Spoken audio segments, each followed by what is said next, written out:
Platform पर जमा हुए।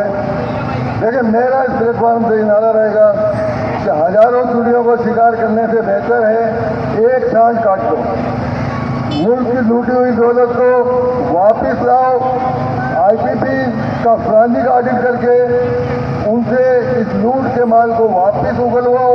हमारे इदारे जिन्होंने तबाह किए, वो इदारे जो कमा के हमें दे रहे थे, एक साजिश के तहत एक मुस्तहकम मुल्क पाकिस्तान को हिट किया गया।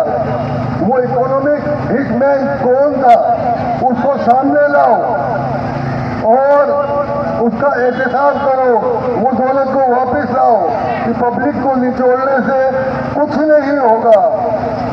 और जो हमारे दोस्त इस तहरीक को, चाहे वो सियासी हों, अवामी लोग हों या ताजिर हों, हम उन सब के साथ खड़े हैं। हाफिज नईमुर रहमान हमारा मुकदमा इस्लामाबाद में लड़ रहे हैं, हम उनको भी सपोर्ट कर रहे हैं। तो वो उनका इशू नहीं है, वो हमारा इशू है।